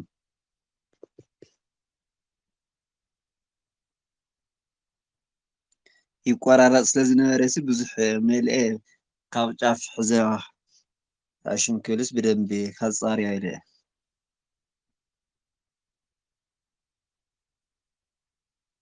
ሓደ ግዜ ወስኽዋ ድገምዋ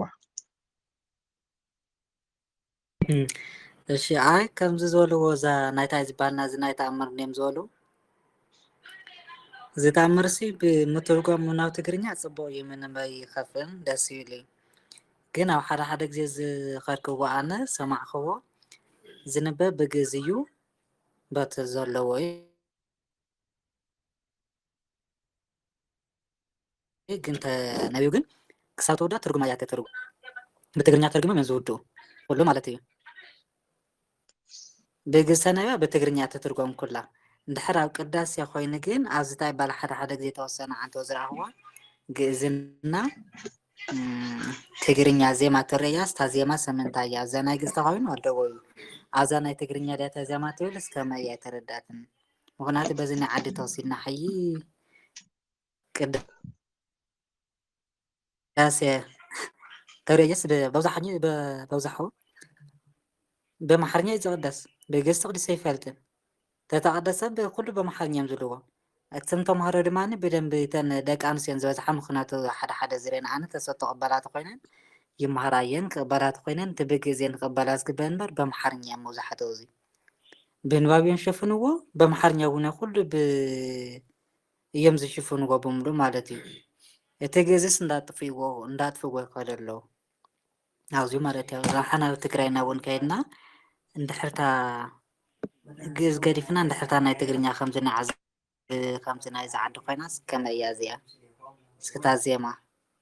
ትብልስ ከመይ እያ እስካብ ርህርህለይ ፅቡቅ ሓሳብ እዩ ትክክል ኢኹም ሕዚ ንሕና ኣብቲ መበገስና ዝነበረ ምቲ መፅሓፍ ቅዱስ እንድዩ መፅሓፍ ቅዱስና ኣብቲ ቅንየ እና ንብል ዘለና ሕዚ ክልቲኡ ስትሬት ላይን ክኸውን ዝግብኦ መፅሓፍ ቅዱስ እቲ ግእዝ ንክቐንዕ እዩ ንኾይኑ ነጥፎ ኣይኮነን ግን ዓምዲ ኣለዎ እቲ ግእዝ ንክርድአና ብትግርኛ ክትርጎም ኣለዎ ትርጉም ንኣብነት ኦሪት ዘፍጥረት ዝብልስ በቀዳሚ ገብረ እግዚኣብሔር ሰማየ ወምድሪ ዝብል ምዕራፍ 1 ቁፅሪ 1 ተጀሚሩሱ እዚኣ ንክትፈልጣ ግዴታ እቲ ቋንቋ ኣብ ንግግር የለን ኣጥፍናዮ ኣለና ኣብ መፅሓፍ እዩ ዘሎ ስለዚ ንክንፈልጦ እዚ ክትርጎመልና ኣለዎ ብትግርኛ ሕዚ እቲ ትግርኛን ክልቲኡን ዝሓዘ ካብኡ በቃ ብደንብ ዝተምሃረ እናፈለጠ ናብ ግእዝ ክፅጋዕ ትኽእል ኢኻ ግን ምንም ጫፍ ዘይብልካ ጥራሕ ብግእዝ ተኮይኑ ተንብብ ትብል ኣይትኽእልን ካልእ ኣብቲ መፅሓፍ ቅዱስ ወፃኢ ዜማ ንካልእ ምልክት ኣይተዋሃበን ክሳብ ሕዚ ማለት እዩ ካብ ዝግርም ንግእዝ ጥራሕ እዩ ክሳብ ሕዚ ናይ ቅዱስ ያሬድ ዜማ ዝተዋሃበ ንግእዝ ጥራሕ እዩ ንግእዝ እዩ ብካልእ ምልክት ኣይተዋሃበን ዘጨረት ደረት ዝበሃሉ ርግሪክ ዝበሃሉ እዚአን ኩለን ናይ ግእዝ መሰረቲ ብካልእ ክዝመር ኣይከኣልን ኣብታ ኣምሓርኛ እንታይ እዩ ሰብ ንክርድኦ ሕዚ ዓንቀፅ ኣለዎ ንኣብነት ዓንቀፅ ኣለዎ ማለት ንኣብነት ናይ ንስሃ ዝብል ንምእመናን ዝውክል ተኮይኑ ኣብቲ ዝውክልና ምእመናን ብቲ ምእመናን ዝሰምዕዎ ቋንቋ ትገልፅ ኣለካ ኣብቲ ናይ ሊቃውንቲ ከዓ ንኣብነት ሃይማኖት ኣበው ተኮይኑ ሃይማኖት ኣበው ናይ ሊቃውንትና ከዓ እኒአዎ ንኣብነት ነግህ እኒአዎ ዶ በዓል ኮይኑስ ብንግሆ ዝንበብ ወንጌል ኣሎ ኣብ ቅዳሴ ዝንበብ ወንጌል ኣሎ ኣብ ነግህ ዝንበብ ለይቲ መብዛሕትኡ ሊቃውንቲ ዝሰምዕዎ ግእዝ ብግእዝ ይንበብ ንግሆ ከዓ ወይ ከዓ ኣብቲ ቅድም ምእመናን ዘለዎ ከዓ ኩሉ ንክኣትዎ ንክርድኦ ትግርኛ ይንበብ ማለት እዩ ብኣምሓርኛ ዝንበብ እንታይ እዩ ዓምዲ ዘለዎ ሓደ ግዜ ብትግርኛ ሓደ ግዜ ኣምሓርኛ ፍርቃ ፍርቂ ክኸውን እኒአዎ ግን ምስጢሩ ሕዚ እውን እቲ ምስጢሩ ዋና ወንጌል እንድዩ ንክወሃደና ትርጉም ግዴታ እቲ ቋንቋና ክንፈልጠኒ እንድሕር ኣድላይ ኮይኑሲ ዋና ሂወት ምድሓን ስለዝኾነ ቋንቋና ከም ግእዝ መንሓዞ ቋንቋ ማንኛው ነገር ክፍለጥ ኣለዎ ብሓፂሩ ንኣብነት ኣብ ወፃኢ ቅዱስ ቋንቋ ሃልዩ ተሃልዩስ ግዴታ ብትግርኛ ብቲ ዝርድአካ ቋንቋ መጀመርያ ትፈልጦ ኣለካ ትርጉም ካብኡ ምስ ፈለጥካ ናብኡ ትመፅእ ስለዚ እቲ ናይ ማህዘር ቋንቋ ንብሎ ግዴታ ክፍለጥ ኣለዎ እቲ ሓደ ቋንቋ ንክትፈልጦ ብኡ ኢኻ ትፈልጦ ዘይተረድአካሲ ብካልእ ትምሃር ኣይትኽእልን ነገር ግን ሕዚ ንሕና ንብሎ ዘለና ትግርኛ ንገሮ እሞ ናብ ትግርኛ እንትገርና ክልቲኡ እንተርጉሞ ይተርጎም ነገር ግን ናይ ቅድሚ 3000 ዓመት ንክንትርጉም ትግርኛ ከዋፀና ድዩ ጥራሕ ትግርኛ ተማሂርና ኣያዋፀና ናይ ቅድሚ 3000 ዓመት ዘሎ ከመይ ይትርጉመልና ዝተፅሓፈ ታሪክ ናይ ሃገር ሙሉእ ዝተተርጎመ ታሪክ ህይወት ናይ ወንጀል ሞ ነግደፎ ወንጀል ሞ ዓደይ እያ ትብል ተኾንካ ዜና ታሪክ ኣምፅእ ትበሃል ናበይ ከመይ ገይርካ ኢኻ ትግርኛ ማ ዘይተፅሓፈ ብራና ትማል እኳ ዘይተፅሓፈ ስለዚ እስራኤል ብዙሓት ሰዓት ማለት እዩ ሎሚ ናይ 3 ዓመት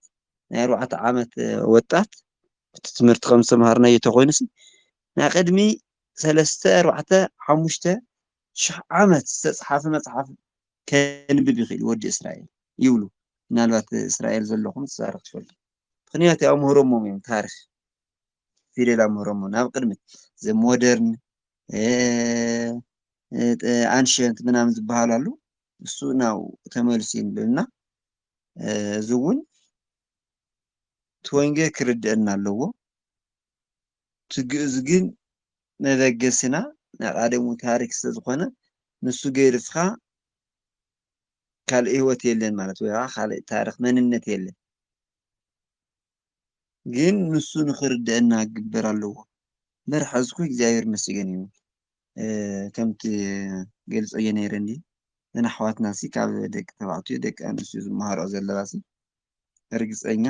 ምስኦም እግዚኣብሔር ሓይሊ ማለት እዩ እቶም ውላድ እንታይ ከም ዝኾነ ኣነ ዝረአየኒ ማለት እዩ ኣነ ካብ ባዕለይ ስለ ዝረአኽዎ ማለት ወይ ማዘረይ ኣደይ ተማሂራ ዘይኮነትሲ ዘሎ ፍቅረሰ ኣዶ ተፈይትዋሲ በቃ ብቤተ ክርስቲያን ክትመሃር ተኮይና ትውስና ምሳኻ ትባፅሕ እያ እቲ ኩሉ ዝነገረትካ ኩሉ ይቅረፀካ ማለት እዩ አሁን ካብኡ ኣብነት ስለዝወሰድኩ እየ ማለት እዩ ሰባት ቀርፅካ ናብ ውላድካ ትሰምዕ ማለት እዩ በዚ ሊቃውንቲ ይፈርዩ ማለት እዩ ስለዚ ሓንቲ ጓል ኣንስተይቲ ተማሂራ ግእዝ ፈሊጣ ማለትስ ኣብኡ ዘለዉ ደቂ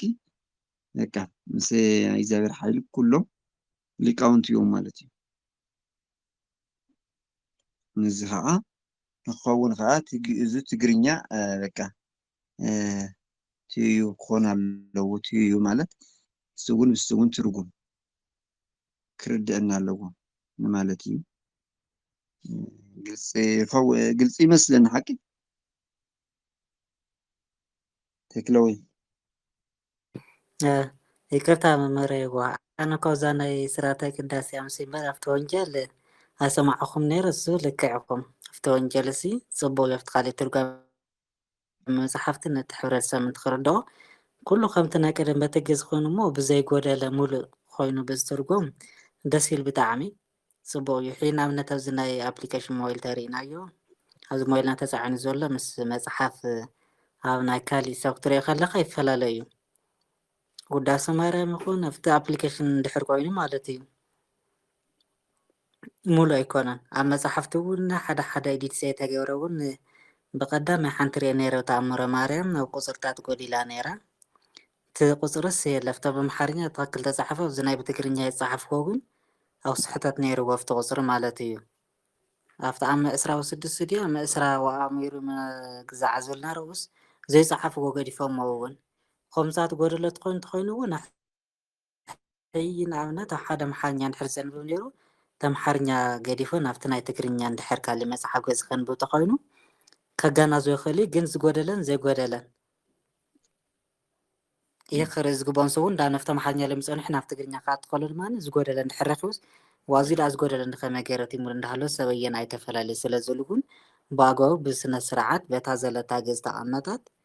ተዘስተኻኸለ እሞ ኩሉ ከምቲ ዝበልኩሞ ብጣዕሚ ፅቡቅ እዩ ንሱ ተወንጀል ኣብቲ ካሊእ ትርጓሜ መፅሓፍ ብጣዕሚ ደስ ይብል ኣብዚ ናይ ዜማታት ዘልዎ እውን ዜማ ልክዕ እዮም ትክክል እዮም ብግፅ ጥራይ ዘሎ እምበር ብትግርኛስ የለን ብካሊእ እውን ቋንቋ እውን የለን ልክዕ እዩ ወሱ ኣነ ዝበልኩ ኣብዚ ናይ ከም ሰብ ዝዓዲ ንእሽተይ ስለ ዝረኣኽቦ እየ እምበር ካሊእ ይኮንኩ ዜማታትስ ብሙሉእ በቃ ተወሰነ እዮም ዝብልዎ እምበር ኩሉ ብኣምሓርኛ እዮም ዝብልዎ እቲ ቅዳሴ ብንባብ እዩ ዳርጋ ኩሉ ማለት እዩ ክባል ዝከኣል ነዚ እየ ዝበልኩ እምበር እዚ ትርጓሜስ ኣየድልን ናስ ኣይወልኩን ጽቡቅ እዩ ዝተፈለየ ሓሳብስ የብለይ ነዚአን ክብል እየ ይቅርታ ኣው ሃይ ጽቡቅ ኢኹም እወ ስለዘይሰማዕኹም መጀመርያ እቶም ኣጋጣሚ ንሶም ካልኦት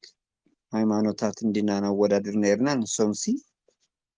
ቶሎ ኢሎም ነቲ ሕብረተሰብ ዝምጥን ነቲ ሕብረተሰብ ቋንቋ ገይሮም ግልብጥ ኣቢሎም ይፅሕፍዋ ኣድላይ ዝኾነ ምስካርትኡ በቃ ኣበይ ይርከብ ጳውሎስ ኣበይ ተሳጊሩ ኣበይ ኣምሃሩ እንታይ ባሕሪ ቀይሕ ባሕሪ ከምዚ ኣውሮፓ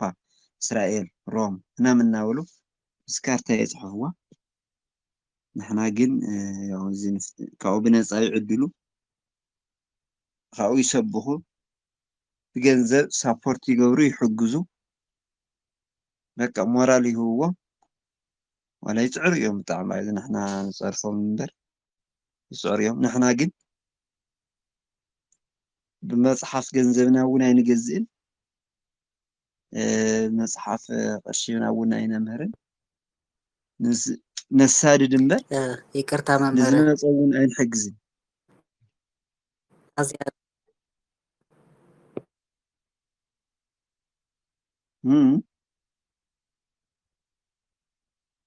أو أي أزازلوا خقارص ميكرتا إذا تأكلن يا مزحف سنانة خنجزة تخوينا حي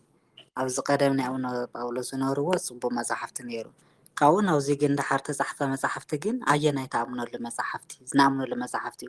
تاريخنا يوعسن كيرم داتو زخنا مزحفتي كيرم بعسن داتوس عينا أنا نحنا خنلو ينا ناخن مرة حزق بأنا وكانت ناي تجرنيا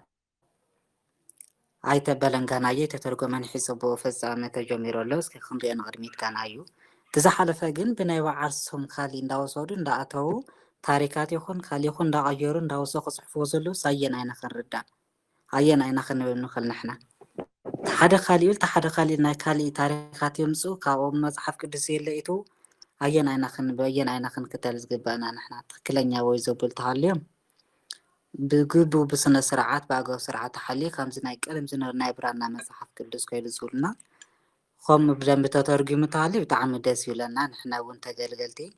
جازينا خنتك أمنا خالينا برزنا اليوم يكرتا قول لي ممر زي صحف زولو دعي أنا شنيشتي يكرتا قول لي نشتاوسي يولي موز ياسكا ما ياسكا خبعرسو مسكي أو صبغ لهم تحسب تقبل لهم جل كم حافشوا لنا نوقع زلنا ولا تجري يكون صبغ مصحفها اللي أيها اللي نحناسي بتزلنا مستوى بروتستانت كالأمنة زلنا أفعلي سمعنا مريتي ولا زي أبوه من علم يقوم بمحارنيا زلس أنا كريستنا زلو مساددي حاولوا تساددي حاولوا هذا من كأننا تنبر تنتم بروتستانت قناعات بزح يكون عين تحقاقزين عين أمهرن حقنا من نجارسكي إيروبنا كناما انتهي مقانون خيمانة موزحتهم نفلتين أنا عندي حرة تكلنيا تجري ممهران علي نعاتهم ممهر خمي تسعيننا نعاتهم مطمق مقان خاندي قيح بحر عندي كاب السودان دمبر زبالس نعاهم خايط مغنى نفلتي أنا مخل تجري كوينوسي تجري كفار كوينو كلا إمنتي زلوا ما سلطة ما تعرف تقول سلزنا أو كسلات مهرنا سلزنا كاثوليك كلو كلا إمن زلوا ومالو ماله ترى كوينو نمنتهي نحنا مهرنا عسبخنا وإنجلس بسرعة مهرنا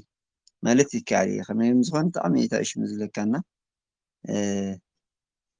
بزحر ثم تعلم حزب انت هنا أنا نسوم صحافو زنا احنا صوصن يصحفوا لو ليكاونت من يجزئهم بر حسي انا اذا منشو انا مجابي حدث تسفاي مصحف سماي وسط وهو تستبلسي ريا مجمريا بميديا غمرغنا دسابا يلومسي وامون حجزي لك كيدن شو 10 ساعات نير غصره شو ما انت خيده شو ما انت غير سبا يرخوكن بيني كلتا مصحف تجيز كيده مالتي تا مصحف متريوا بطعمي ገራምት መጽሓፍ ጽሑፉ ከለር ዘለዎ ብሱር ምስጢሩ ማለት እዩ ብጣዕሚ ዝግርም እያ እታ መጽሓፍ ገራምት መጽሓፍ እያ በቃ ቲኦሎጂ ተማሂርካ ስነ መለኮት ብዙሕ እምበር ሲኡኻ ዘብል ኣይኮነን ገራም መጽሓፍ እዩ ግን ክሳብ ሽዑ አዲስ አበባ እንደ ሚሊዮናት ተጋርኑ ኣለና ግን ዝገዝእ በቃ ደንዝዝና እንድና ከምዚ ዘለባናና ፈጣሪ እንታይ ምሕረቱ ይልኣኸና እምበር ሕዚ እውን ሊቃውንቲ ይፅሑፍ ኣለዎ እና አቡነ ሳሙኤል ይፅሑፍ እዮም እዚ ብዙሓት ስንፍና ኣለና ንማለት ድልየ ጥራሕ ፀላኢ እዩ ያው ምፍላጥ ፅቡቅ እዩ ፀላእኻ ኣብኡ ግን ንዓኻ ንቕሓት እዩ ዘብል ዘድሕነካ ማለት እዩ ፀቕሪ ናብ ዘይኮነ ርእሲ ናይ ኣየትና ዙረ ግን እና እዚ ይመስል እስኪ ፈጣሪ ብርቱዕ ይሃበና ግን ኣነ ዝኣምነሉ ኣብዚ ናይ ግእዝ ግን ተዓዘ ኩላ ነገር ኣላትኒ ግእዝ ስለ ዝደለኻ ኩሉ ግለፂ ኣይኮነን ጸሎት ወሳኒ እዩ በቃ ካብ ልበይ ዝናገራ ማለት እዩ ግእዝ ጸሎት የድልዮ ግእዝ ንክትፈልጦሲ ስፒሪቹዋል ኣለዎ በቃ መንፈሳውነት ኣለዎ ናይ ግእዝ በቃ ግእዝ ኣጠቃላይ ንኣንባቢ ይኹን ናይቲ ትምህርቲ ናይ ግእዝ ፍቅሪ ከም ካልእ ቋንቋ ኮይኑ ኣይስምዐኒ ንዓይ ማለት እዩ ነዚ ከዓ ንክርድአና ንክብለና ናይ ኩላትና ጸሎት የድልየና እዩ ማለት እዩ ንክገልፀና ምክንያቱ ጥዑም ኣንደበት ዘለዎ ፍሉይ ቋንቋ እዩ ብጣዕሚ ክሳብ ሕዚ እውን ብሰማያዊ ዜማ ዝተገለፀሉ ፍሉይ ቋንቋ ስለዝኾነ ናይ መላእክቲ ቋንቋ ብእምነትና ናይ መላእክቲ ቋንቋ ኢልና እንገልፆ ዘሕፍር ኣይኮነን ምክንያቱ ዝዝመር ዘሎ ተሰሚዕናዮስ ክንደየና ከም ዝጥዕም ንግጥሙ ይጥዕም ንዜምኡ ይጥዕም ንምልክቱ ይጥዕም ንንባቡ እውን ይጥዕም ማለት እዩ እስካልእ ቋንቋ ክነፃፀሮ ከለና ይራኸብና ፈጣሪ ይግለፀልና ሰናይ ፃንሐት ሕቶ ተሃሊና ወይ ርእቶ ምውሳኽ ንኽእል ኢና ፅቡቕ ምሸት